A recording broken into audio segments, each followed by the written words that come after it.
L'entrevista. Connexió. El fil que et connecta amb Catalunya.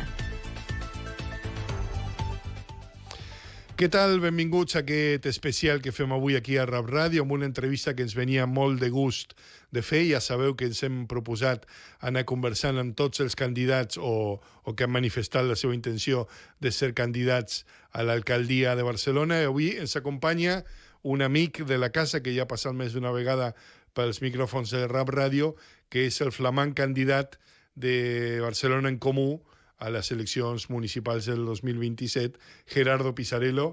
Gerardo, benvingut a Rap Ràdio. Què tal? Un plaer ser-hi. La veritat és que estem molt contents que ens acompanyis igualment. en aquests nous estudis.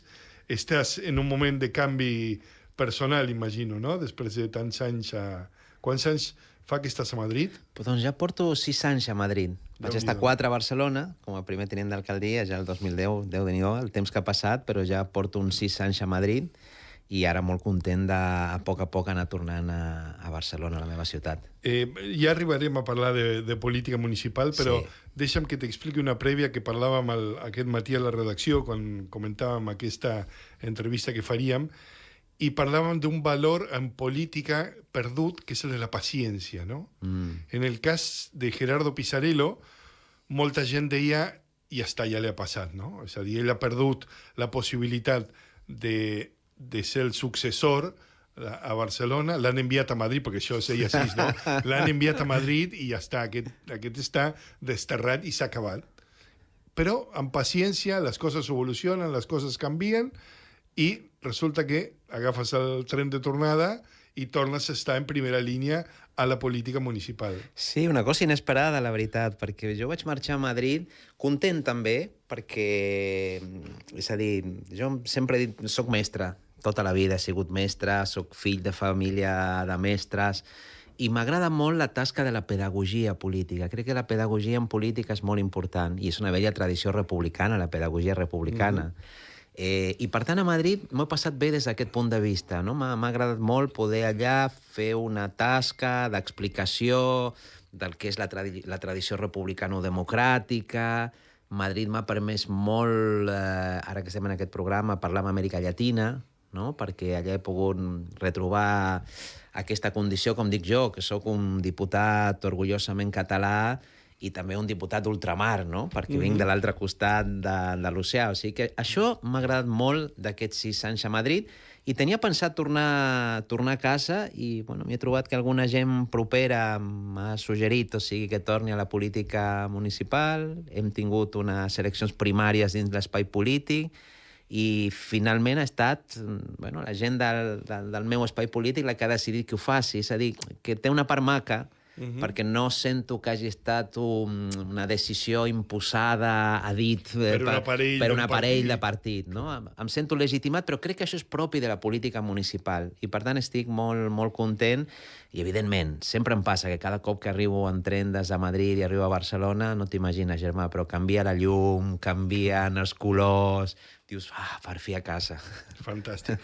Recordem-li a la gent breument la teva trajectòria vital. Tu ets nascut a l'Argentina.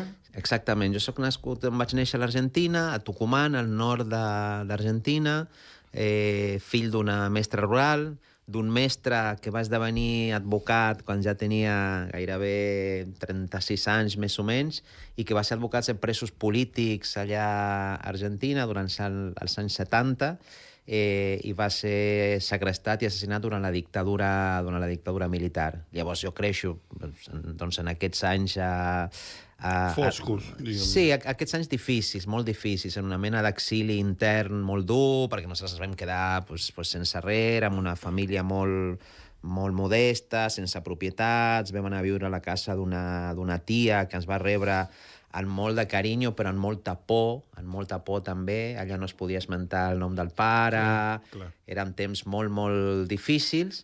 Històries, perdona'm, Gerardo, que moltes famílies catalanes te podran explicar la mateixa història dels anys 40, no? Exacte. Jo ho penso molt. La diferència potser és que afortunadament això em va afectar perquè va ser la meva infantesa i la primera adolescència, però estem parlant de períodes foscos que en el cas d'Argentina van durar, diguem-ne, pocs anys, no? Relativament, 7 anys, una cosa així.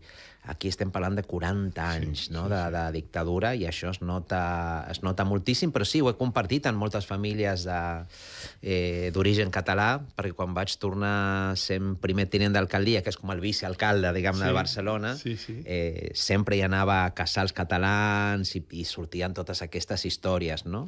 Per què quan decideixes marxar d'Argentina vens a Barcelona? Mira, jo, quan ho penso ara, et diria, perquè Barcelona ha estat per mi la ciutat de la llibertat. És a dir, jo quan...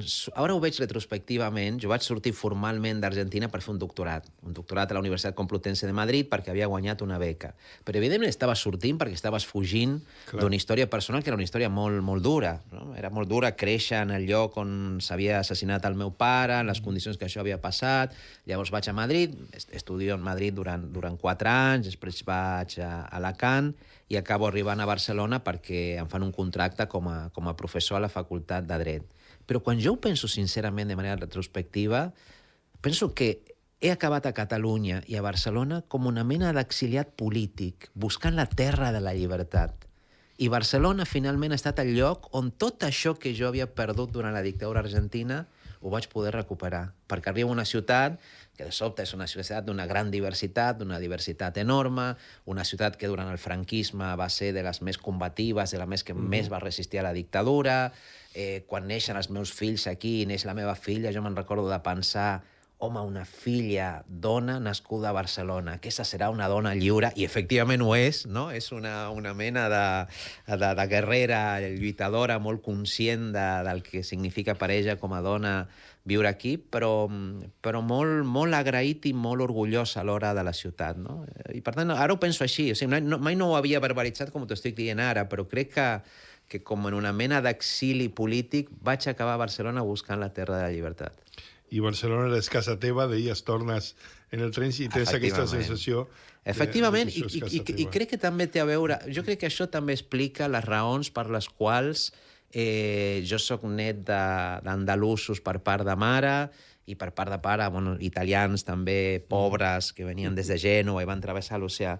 Però aquesta decisió meva d'adoptar Catalunya, és a dir, de considerar Catalunya com la meva nació adoptiva, és producte d'aquesta comprensió, no? O sigui, jo arribo a Catalunya i sento que és una terra que m'ofereix aquesta possibilitat.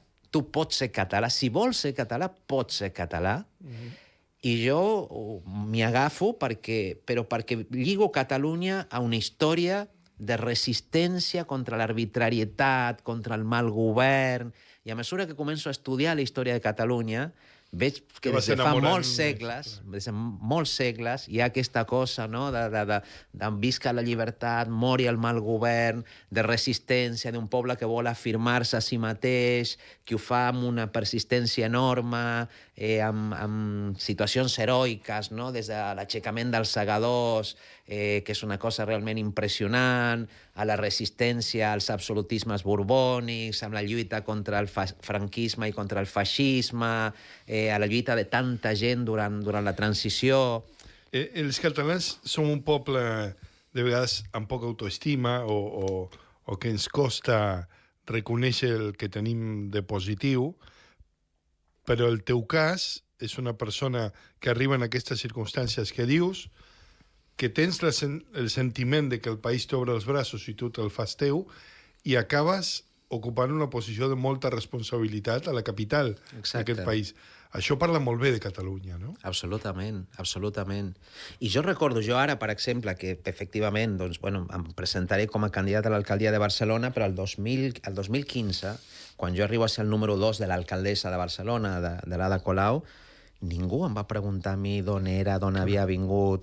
És veritat que jo havia demostrat el meu amor per la llengua, que en el cas de Catalunya és un pont de ciutadania claríssim, imminent. És el DNI. Exacte. Només el fet jo que no portava tampoc gaires anys a Barcelona, però crec que la llengua va ser per mi aquest pont de ciutadania, va ser un pont d'amor. O sigui, jo a la meva dona la vaig conèixer en castellà i vaig fer un gran esforç perquè la relació es passés al català, i després el català ha estat la llengua dels meus fills, la llengua meva amb els meus fills, que molta gent m'ho pregunta i se sorprèn, perquè dius, bueno, d'acord, tu parles el català, però segurament tu amb els teus fills parlaves en castellà a casa. Jo dic, no, la llengua a casa meva amb els meus fills és, tret quan arriba el Mundial de Futbol, on aquí sí fem un canvi a Argentina i aquí poden passar... Tret del Mundial de Futbol, la meva llengua amb els meus fills és el català, la meva llengua d'amor patern, no sé, és el català. I ho he viscut amb moltíssima naturalitat i estic molt feliç d'aquesta història, la porto amb molt d'orgull. Tornarem una mica més endavant a aquest tema de la llengua, perquè hi ha qui diu que ara aquest element de cohesió que era la llengua catalana està en perill, sobretot a Barcelona. Després hi tornarem. Però abans m'agradaria que ens quedéssim una estona més a l'Amèrica Llatina. Tu has mantingut la relació i vas sovint, segueixes de prop els esdeveniments polítics. Amèrica Llatina era un continent que semblava que s'havia volcat al progressisme amb un cert entusiasme, però que en l'últim cicle electoral els països van canviant de signe un rere l'altre, no? I el conservadorisme, la dreta i fins i tot l'extrema dreta va avançant en països que no haguéssim dit mai que farien aquests toms tan pronunciats. Com ho llegeixes tu, això? Bueno, ho vist com una cosa tràgica perquè el que penso és que, diguem-ne, en tot aquest procés, el que hi ha en el fons és la reacció d'unes minories molt petites. Quan diem això, l'1% de gent de multimilionaris, que han acumulat molta riquesa en aquestes darreres dècades. Ho estem veient sobretot el cas dels Estats Units, això que es diu els tecno-oligarques, no? Els amos de les xarxes socials, del nou món digital. En un moment en el que el món està travessant una crisi energètica molt forta i, per tant, hi ha una forta disputa qui es queda amb el petroli, qui es queda amb les terres rares que permeten que els mòbils funcionin, que funcionin aquesta economia digital. I crec que el que hi ha hagut per part d'aquest 1% hiperprivilegiat és intentar evitar qualsevol tipus de contestació social a la seva concentració de riquesa. I això fa que emergeixi una extrema dreta molt dura, que ja no és el centre-dreta de tota la vida, que formava part de l'alternància, sinó molt dura, disposada, com estem veient aquests dies, no? A portar-nos a guerres, a portar-nos a genocidis, a segrestar presidents si cal segrestar-los, assassinar, eliminar les eleccions... És a dir, és un procés dur que en part és reacció a les conquestes que s'havien produït a la humanitat a les darreres dècades. És a dir, és una minoria que ha decidit que li és igual si la gent té accés a la sanitat pública, a l'educació pública, a l'habitatge públic, a salaris mínimament dignes, i per tant està disposada a acabar amb tot això. I per fer-ho, necessita fer-ho amb molta violència i moltes vegades amb fake news, notícies falses, distorsió, discursos d'odi a les xarxes. És una mena d'antihumanisme, no? I llavors, com a humanista... Però que avança. Que avança. I les persones que ens considerem, no ja dic d'esquerres o progressistes, simplement humanistes, que això pot anar des d'una persona que és cristiana, que té uns valors cristians, a persones... És a dir, l'humanisme en sentit ampli és el que està en perill, i des d'aquest punt de vista no ho visc bé, perquè jo sóc un supervivent a aquesta ofensiva antihumanista que va ser la dictadura argentina, com tantes dictadures que es van produir a Amèrica Llatina.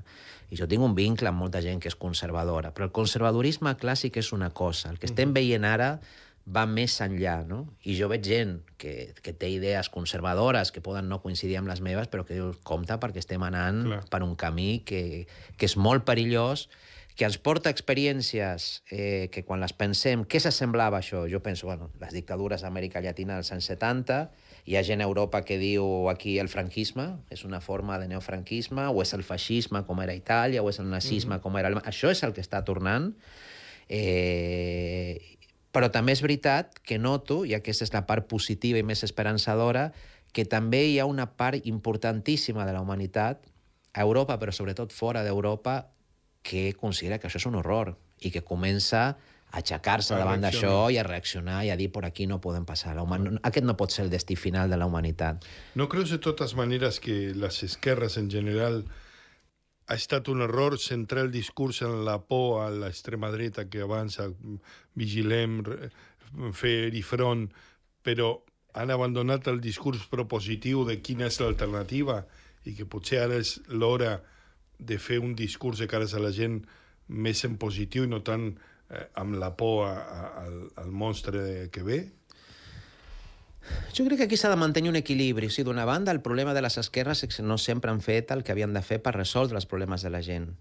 Per què? Perquè jo penso, com fan aquests multimilionaris per arribar als barris pobres, que la gent treballadora els pugui votar, no? O sigui, com ho fan? Bueno, ho fan perquè el que intenten és mostrar que quan han governat les esquerres no han resolt tampoc els problemes d'aquesta gent. Per què no els han resolt? De vegades per manca de valentia, de vegades perquè no tenien força, perquè tu vols resoldre i dius, a veure, jo vull una política fiscal que sigui progressiva, que qui més té pagui més perquè hi hagi bona sanitat pública. Però si no tens força, aquests que concentren riquesa, de vegades concentren mitjans de comunicació, fan propaganda, no és tan fàcil fer-ho, no? Però hi havia moments en què l'esquerra, podem fer aquests canvis, no els ha fet. I després que crec que s'ha equivocat no construïm més comunitat. No? Jo ho visc, o sigui, jo pertanyo a una força política que es considera d'esquerra i moltes vegades dic, però nosaltres no tenim prou presència en els barris populars on la gent ho està passant pitjor. I a mi m'ha passat d'arribar a la cantonada de casa meva, jo visc a Horta Guinardó, al Baix Guinardó, que és una zona, diguem-ne, relativament popular de Barcelona, i em vaig trobar amb una dona equatoriana que estava allà i que m'explica que... li dic, però què fas aquí? Em diu, no, vaig aquí a una església evangelista, aquí pel barri. I per què? No, perquè allà cantem, perquè allà em cuiden el meu fill, perquè... I després en aquesta església evangelista també li demanaven coses que no eren tan maques, però li donaven un sentit de pertinença, un entorn de comunitat, I jo crec que aleshores això és el que s'ha de recórrer, no només les esquerres, és a dir, en el cas nostre de Catalunya, de Barcelona, jo crec que una de les coses que a mi m'agrada molt de Catalunya és a dir, que aquestes xarxes existeixen i avui les hem de reforçar més que mai, perquè el principal antídot contra la ultradreta no és la por ni és dir compte que hi venen, sinó a participar als caus als barris, participar als castellers, és a dir, participar per enfortir el teixit comunitari, perquè quan tu tens un teixit comunitari fort, on hi ha el teu veí de tota la vida i el veí que acaba d'arribar perquè ve d'Àfrica, perquè s'ha vist forçat a migrar, però t'hi trobes allà, fas festes en comú, balles en comú, aquí desapareixen les por, desapareixen les desconfiances i trobes formes conjuntes de tirar endavant. I aquí no hi ha extrema dreta que pugui penetrar-hi, perquè diu, no, és que és el teu veí, que és el teu enemic. Com el meu veí? Si el meu veí m'hi trobo cada dia, ens veiem pel carrer... I, per tant, jo crec que aquest és el doble repte que tenim les forces d'esquerres. I aquí cobra sentit més que mai la política municipal, perquè aquesta proximitat només te la dona la política municipal. És el que jo no puc fer a Madrid, Germà. Quan jo vaig a Madrid, com a diputat, clar, arribo al Congrés dels Diputats, que per la gent que m'estigui escoltant, sobretot pensant en Amèrica Llatina, jo que he conegut el Congrés dels Diputats a Mèxic, que és una càmera republicana preciosa... Bueno, aquí, el Congrés dels Diputats a Madrid és un palau monàrquic, en realitat. Clar. No és un palau republicà perquè no hi ha hagut una república a nivell estatal, no? Clar. I això es nota molt. I llavors jo em sento molt aïllat de la gent. Jo vaig allà, faig els meus discursos, intento criticar aquests discursos antihumanistes i defensar els meus, però estic molt aïllat. I, en canvi, la política municipal, això és impossible. Clar. Tu estàs al costat de la gent perquè la política municipal és la gent. I no és casualitat que, per exemple, en el cas dels Estats Units, on tenim un govern com el de Donald Trump, que expressa aquesta política de crueltat, de senyors rics, multimilionaris, que ara que estan sortint els papers d'Epstein, veiem que amb una vida, diguem-ne, narcisista, sense cap tipus d'empatia per la persona que tenen al costat, etc. Jo veig que el municipalisme és l'àmbit més interessant per trobar alternatives a aquest tipus de fenòmens, no? Ara, deies la diferència quan vas a Madrid que te trobes com una mica encapsulat. Hi ha una constant històrica a Catalunya de polítics que van a Madrid i tornen una mica més o molt més radicalitzats del que havien anat. A tu t'ha passat també?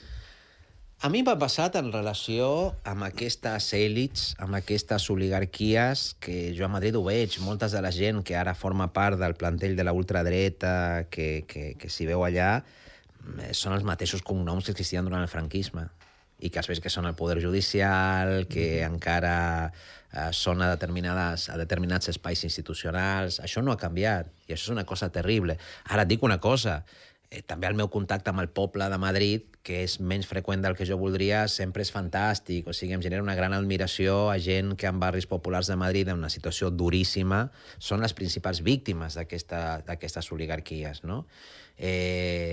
I, per tant, aquesta fraternitat amb la resta de pobles peninsulars se'm dona també amb molta naturalesa, perquè ja et dic, o sigui, jo soc net d'andalusos, i, per tant, quan m'hi trobo o quan viatjo a Andalusia, immediatament connecto amb coses que recordo de la meva àvia, dels meus avis. I després també una cosa que m'ha passat, i és que l'amor per Catalunya m'ha portat és a dir, ha estat també el meu vehicle de l'amor que sento per la gent del País Basc, per la gent de Galícia, per gent que pertany a pobles que tenen una identitat molt forta, que no han tingut un estat propi, no? I de la mateixa manera que en aquest programa s'escolta molta gent, no? de les comunitats catalanes d'ultramar o que han nascut a l'exili, passa el mateix amb gallecs, amb bascos, i per tant...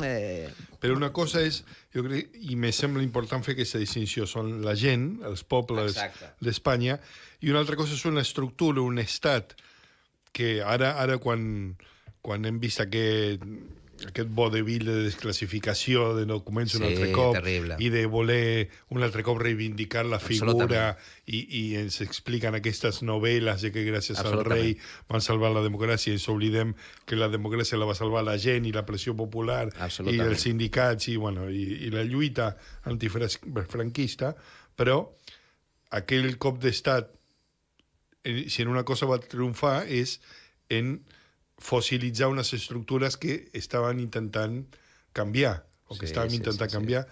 I tu, ara que has estat més en contacte amb el poder de Madrid, com vius aquesta sensació que tenim els catalans, o molts catalans, de que en aquest estat poca cosa podem fer, i que l'encaix ho hem intentat de totes les maneres possibles i no hi ha manera? No, la sensació que tinc jo, primer, a veure, ho faig en una mirada llarga. En una mirada llarga crec que és quelcom que té més de 5 segles darrere.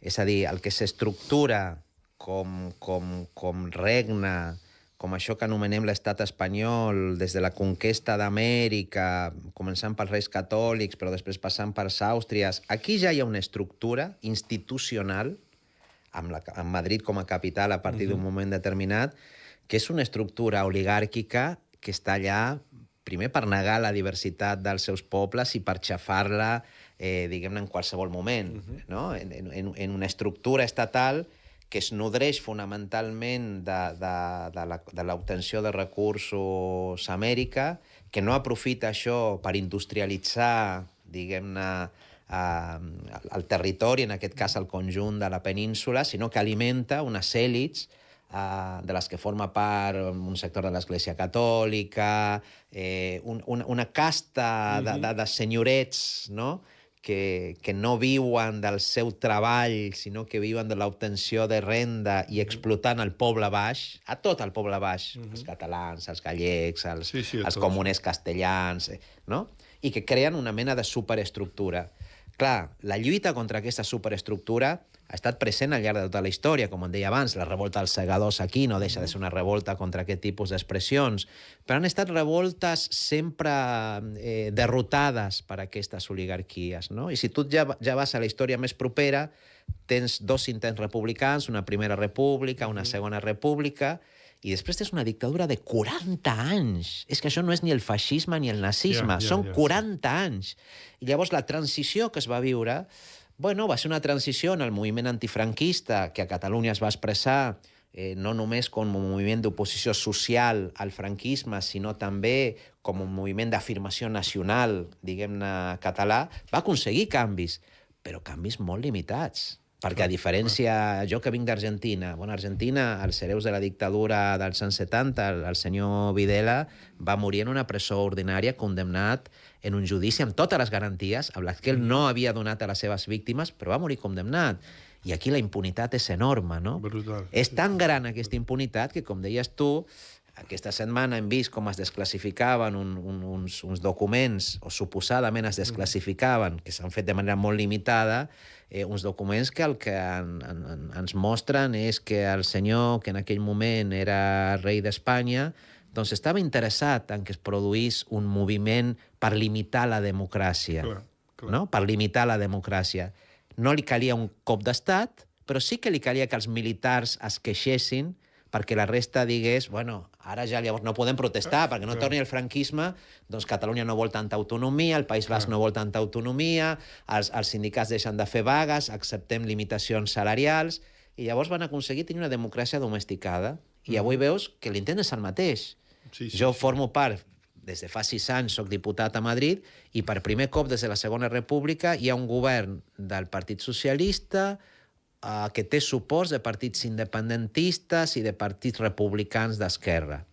Resultat, que els jutges fan l'offer, que volen fer cops d'estat de qualsevol manera, que no accepten... Tenint en compte que el Partit Socialista no és un partit que sigui revolucionari. No és antisistema. No és antisistema. Clar. I el president Pedro Sánchez, que això és difícil explicar-ho ara pels oients que ens estan escoltant des d'altres llocs, perquè tothom diu, home, però si allà Pedro Sánchez... Sí, ell era un senyor molt conservador, ell volia governar amb el centre-dreta en el seu moment, que aquí era Ciutadans, no? Sí.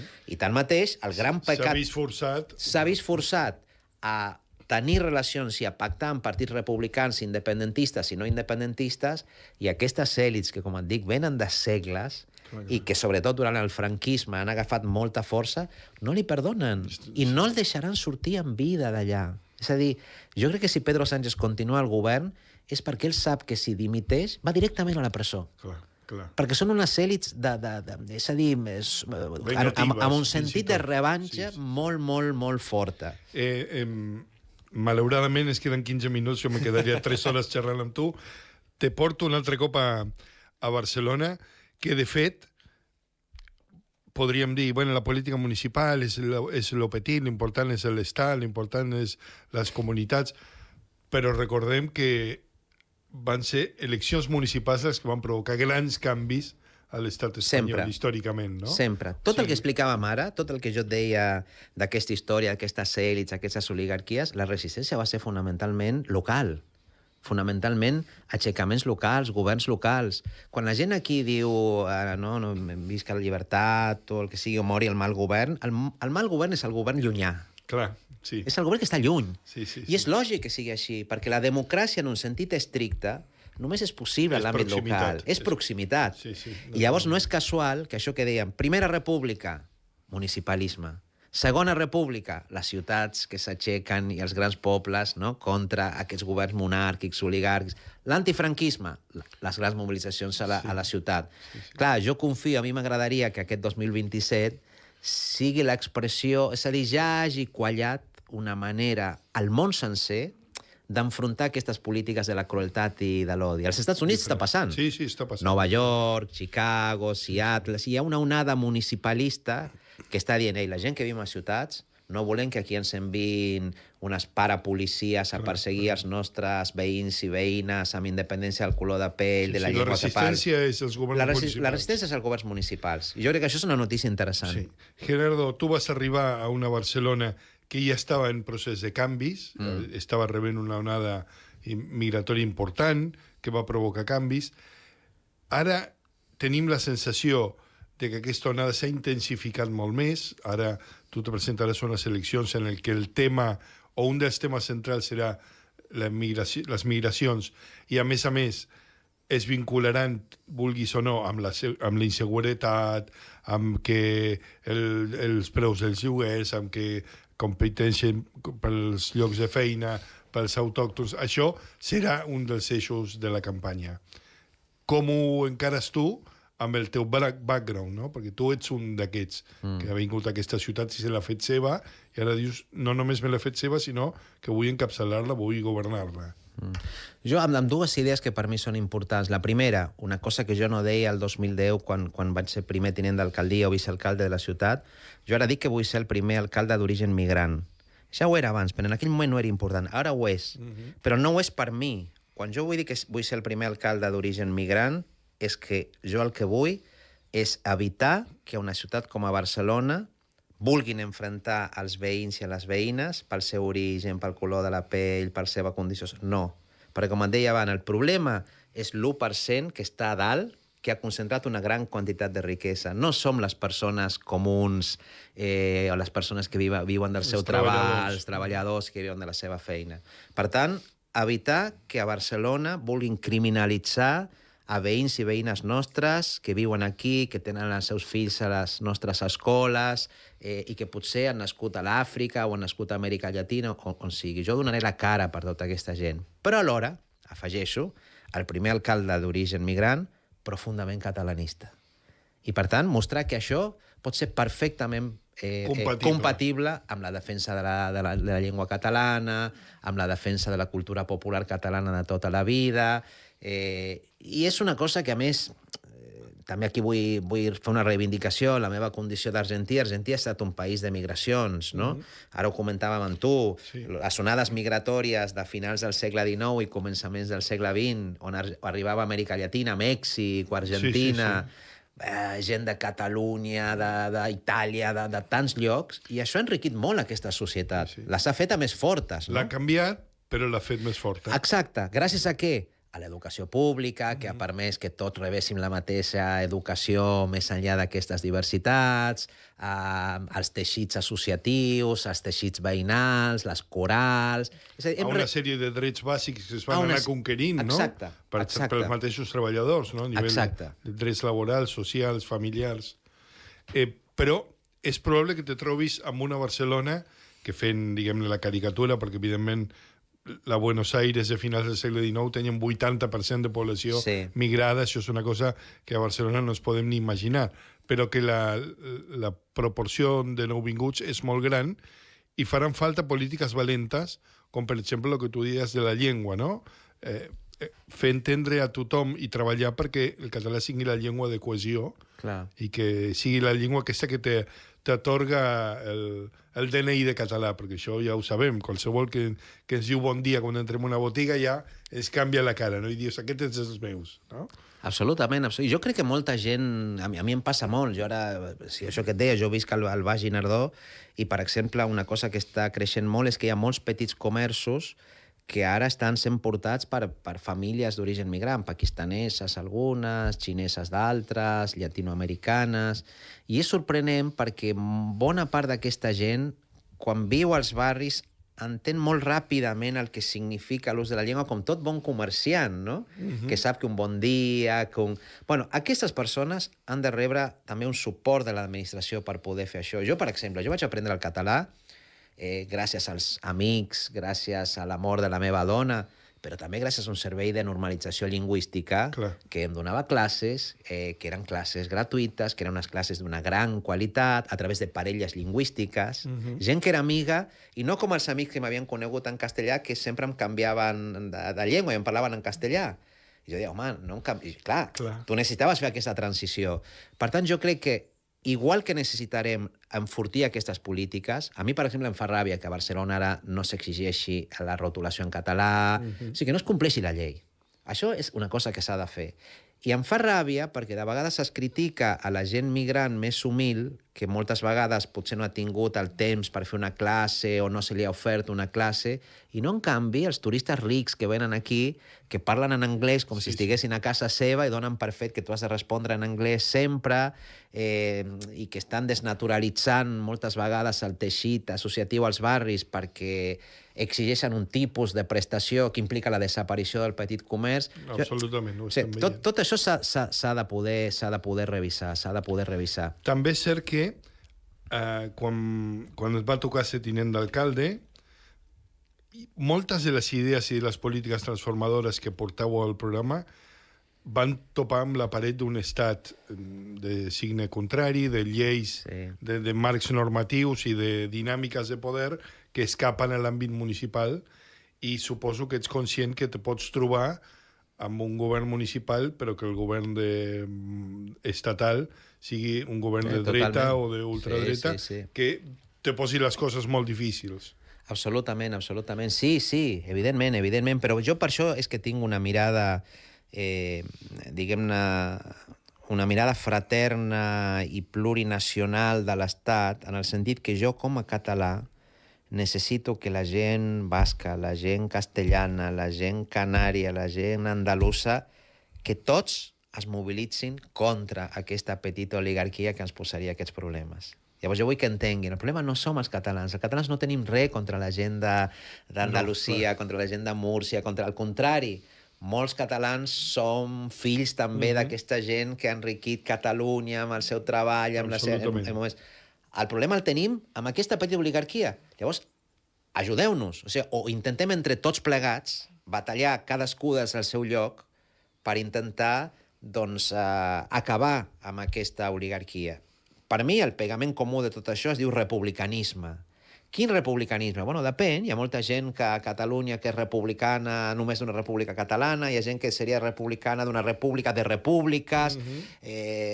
Jo, per exemple, sóc un iberista convençut, perquè jo, per mi, voldria tenir amb Portugal una relació molt... I això suposaria anar molt més enllà del que és l'estat actual, i seria incompatible, segurament, amb l'estat actual, no? Per tant, hi hauria moltes coses que caldria canviar, però jo confio, i apel·lo a això, que igual que en el 2015 va passar una cosa molt maca, i és que aquesta onada municipalista es va expressar també a Catalunya. A Catalunya hi havia governs de diferent signe polític, governs independentistes, no independentistes, que compartíem aquesta mirada republicana i que treballaven coordinadament, amb governs germans de Cádiz, de Corunya, d'Irunya, en el cas de Navarra, i vam batallar conjuntament. Jo espero que aquest cop no ens toqui batallar contra un govern d'ultradreta. M'estimaria molt més que a Madrid hi hagi un govern més republicà, on els partits independentistes republicà i on els partits republicans no independentistes, federals o confederals o el que sigui, treballin conjuntament, intentin entendre's per evitar que aquesta ultradreta arribi. O sigui, no vull, no crec en el com pitjor millor, no? Crec que hem de fer el possible, que és el que està fent, per exemple, la gent de Bildu des d'Euskal Herria, el que fa la gent d'Esquerra, el que intentem fer nosaltres, el que fan altres forces germanes, Podemos, Izquierda Unida... Aquesta idea teva, Gerardo, de sumar, no fa gaires dies te va portar una mica de problemes perquè potser el frontamplisme. Sí, no es va entendre del tot, però és evident que quan arriba el moment caldrà sumar, perquè si no uns reptes i uns canvis de l'envergadura que s'han d'afrontar és impossible. Amb qui te trobes còmode, tu, a l'hora de sumar? No, jo crec que el que nosaltres necessitem és intentar sumar amb tot el que seria l'espai més a l'esquerra del Partit Socialista, no? Per mi, com a persona progressista i com a persona d'esquerres. Per què? Pels votants del Partit Socialista, no. Si hi ha molts votants del Partit Socialista que jo els considero la meva gent. O sigui, me'ls trobo en un bar i dic, però aquesta és la gent amb la que jo combregaria. Què passa? Que el Partit Socialista com a partit té una ànima que ve de l'antiga tradició republicana i que va tenir moltes víctimes durant la dictadura franquista i que jo crec que això està com adormit allà, fins i tot pel terror de molts anys, i té una ànima de règim. És a dir, una ànima que s'entén molt bé amb aquella oligarquia d'allà i que no vol canviar gaires coses. És un partit que quan veus que el deixa sol, te munta la Copa Amèrica, t'amplia l'aeroport... Exacte. I per tant jo crec que cal una aliança d'esquerres forta, és el que jo anomeno un front ampli, que jo ho he intentat explicar. No vol dir que vagis en la mateixa llista electoral. Si es pot, fantàstic, però si no es pot, pots compartir altres coses. Jo no aniré amb la mateixa llista que Bildu, no només perquè no sigui del País Basc, però m'hi porto molt bé amb ells. I a Madrid votem coses conjuntament i ens posem d'acord per impulsar determinades mesures, i si s'ha de defensar... L'altre dia em va tocar defensar el català i defensar l'euskera també. Jo què sé, o sigui que podem col·laborar sense anar necessàriament en les mateixes llistes. I després, una cosa a la que també sóc conscient, en el món en el que vivim, jo necessito comptar amb les esquerres el més unides possibles, però haig d'arribar a acords amb el Partit Socialista, perquè el Partit Socialista no desapareixerà, i fins i tot amb forces que són de centredreta. El Partit Nacionalista Basc, que és una força més conservadora a Madrid, però hi és. Jo necessito entendre amb el Partit Nacionalista Basc. No vull que el Partit Nacionalista Basc es torni com a Trump. Junts per Catalunya, que també em dol, però jo necessito Junts per Catalunya per poder aprovar determinades coses. Jo vull que Junts per Catalunya sigui un partit més humanista, no? I no es converteixi, no es deixi arrossegar pels cants de sirena de les dretes més extremes. Per tant, hi ha com fronts amplis que jo defenso com en cercles no? com concèntrics. Jo, com a persona d'esquerra, vull que les esquerres, a l'esquerra del Partit Socialista, ens entenguem al màxim possible. I aquí a Catalunya, amb l'Esquerra Republicana, les CUP, Podemos, si és que existeix aquí a Catalunya, tal. Però després, a partir d'aquí, el Partit Socialista vull que hi sigui, perquè és un partit que té suports importants en aquest moment, i vull que estigui el més a l'esquerra possible, i també... Estirar-lo. Estirar-lo. I també amb els partits més conservadors, com pot ser el Partit Nacionalista Basc, com Junts, amb els que també comparteixo coses. Jo amb la gent del Partit Nacionalista Basc o de Junts, els temes de les llengües, vam votar Junts perquè el català es pugui parlar, per exemple, al Congrés dels Diputats, que és un pas important perquè es pugui parlar a Europa, per exemple, no? O sigui, no vull que aquests partits es converteixin en una cosa extremista com la que representen els Trump i els Milei del món en aquest moment.